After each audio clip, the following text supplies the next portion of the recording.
So today's video is about the year 1914 and how the Jehovah's Witnesses come up with this date. And, this article is pretty short. What does Bible chronology indicate about the year 1914? So I'll just go ahead and read most of it. Okay, we see here it says the Bible's answer. Bible chronology indicates that God's kingdom was established in heaven in 1914. This is shown by a prophecy recorded in chapter 4 of the Bible book of Daniel. Overview of the prophecy. God caused King Nebuchadnezzar of Babylon to have a prophetic dream about an immense tree that was chopped down. Its stump was prevented from regrowing for a period of 7 times, after which the tree would grow again.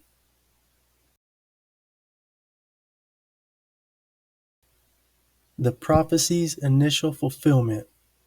So, with this title right here, we see that they're already starting to twist the scriptures. They're going to try to explain to you how it was never fulfilled completely in the first place. The great tree represented King Nebuchadnezzar himself, which is true. He was figuratively chopped down when he temporarily lost his sanity and kingship for a period of 7 years. When God restored his sanity, Nebuchadnezzar regained his throne and acknowledged God's rulership. So all of this is true right here. And that basically was the fulfillment of the prophecy. But like I said, they're already preparing you to show you how they're going to add to it. And here they go. Evidence that the prophecy has a greater fulfillment.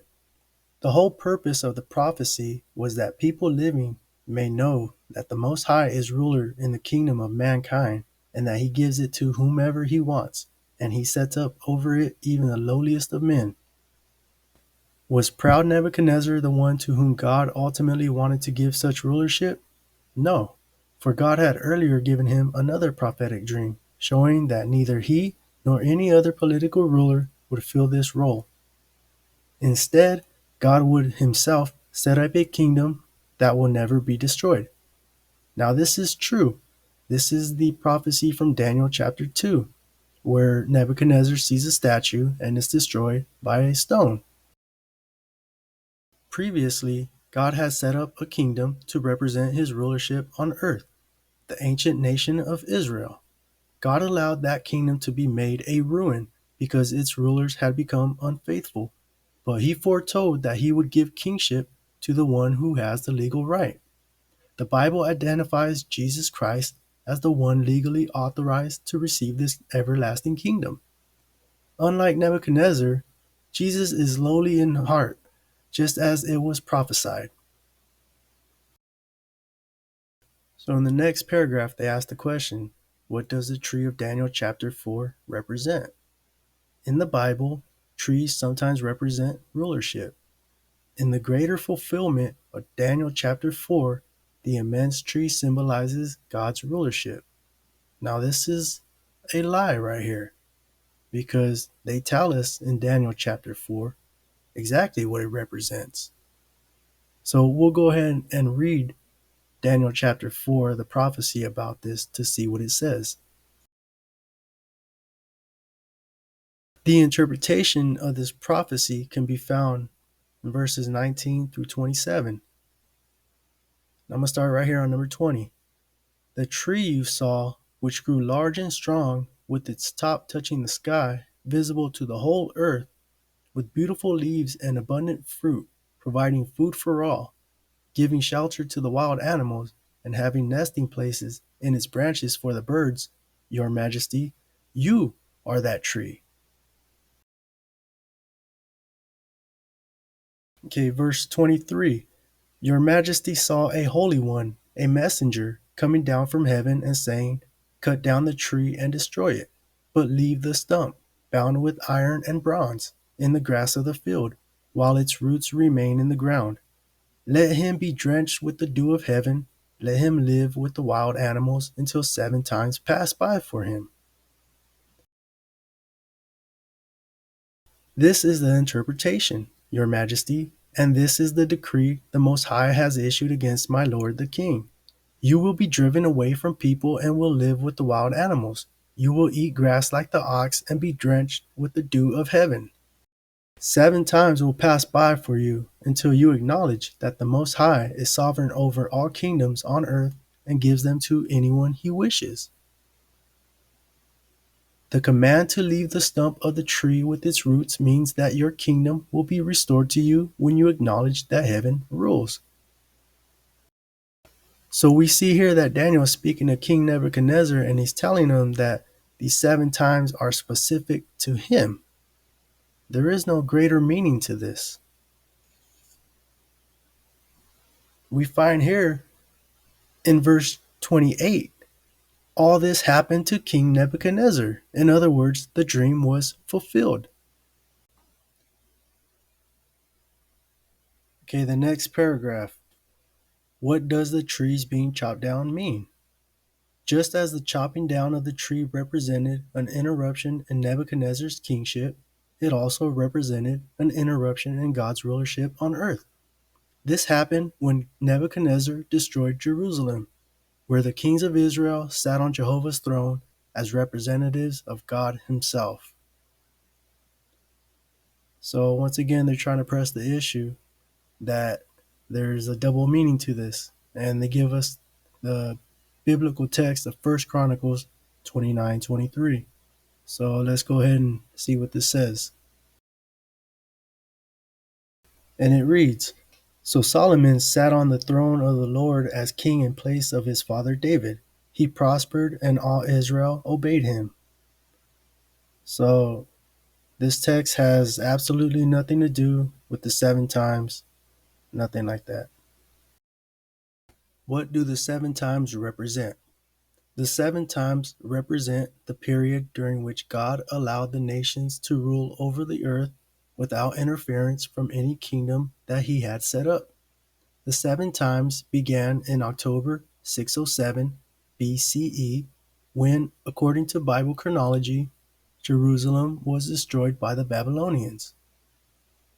So here they're telling you that the 7 times began in October 607 BCE, which is false.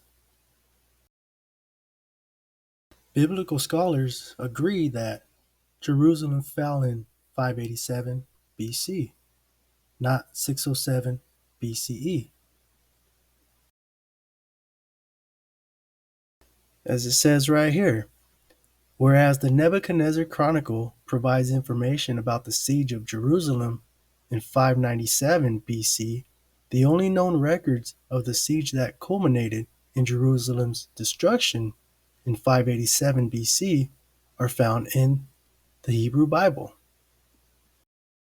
Nebuchadnezzar did not begin attacking Jerusalem until 597 BC, so it's not possible for him to have destroyed the temple in 607 BCE. And I'm making a point to say BCE and BC because I'm going to make another video explaining exactly what that's all about. Now, the next paragraph is where they're going to try to press their ideas on you. How long are the 7 times? They could not be merely 7 years as in Nebuchadnezzar's case. So at least they're acknowledging that it was only 7 years for Nebuchadnezzar. Jesus indicated the answer when he said that Jerusalem, a symbol of God's rulership, will be trampled on by the nations until the appointed times of the nations are fulfilled. The appointed times of the nations, the period during which God allowed his rulership to be trampled on by the nations, are the same as the 7 times of Daniel chapter 4. This means that the 7 times were still underway even when Jesus was on earth. Now this is a lie. This is a blatant lie right here. And I'm going to prove to you why this is a lie. They quote Luke 21:24, so let's go ahead and read what it says. They will fall by the sword and will be taken as prisoners to all the nations. Jerusalem will be trampled on by the Gentiles until the times of the Gentiles are fulfilled. So they're telling us that the times of the Gentiles are 7 times. But if we look here in Revelation chapter 11, we'll find something different. So this is Revelation chapter 11, where John is taken up into heaven. He's given a reed and told to measure the holy city of God. I was given a reed like a measuring rod, and was told, go and measure the temple of God and the altar with its worshippers. But exclude the outer court. Do not measure it, because it has been given to the Gentiles. They will trample on the holy city for 42 months. And I will appoint my 2 witnesses, and they will prophesy for 1260 days, clothed in sackcloth. So, if you're familiar with the biblical prophecy of the time, times, and half a time, that's 3.5 times, or 1260 days. And we're going to read about that in the next paragraph. And if you do the math, that's the equivalent of 42 months. So it's saying here, they will trample on the holy city for 42 months, or 3.5 times. Okay, so the next paragraph reads, the Bible provides the way to determine the length of those prophetic 7 times. It says that 3.5 times equal 1260 days. So 7 times equal twice that number, or 2,520 days. Applying the prophetic rule, a day for a year, the 2,520 days represent 2,520 years. Therefore, the 7 times, or 2,520 years, would end in October 1914. Like I said, they are lying about this. We just read in Revelation chapter 11 that they will have the authority to trample over them for 42 months. In this illustration right here of the Nebuchadnezzar's dream about the tree, they show Daniel chapter 4, verse 26, your kingdom will be yours again. Speaking of Nebuchadnezzar. At the bottom, we see here larger fulfillment, the 2,520 years, and they're trying to say that it went from October 607 BCE to October 1914 CE. So once again, they're adding 20 years to the 587 BC date that biblical scholars have come to, and they're making it so that it comes to 1914 CE. So this is the way that they're trying to interpret that they came to the year 1914, which is also a lie. And I'm going to have to make another separate video about that. So my question is, why are you guys changing dates just to come up with 1914? What makes 1914 so special?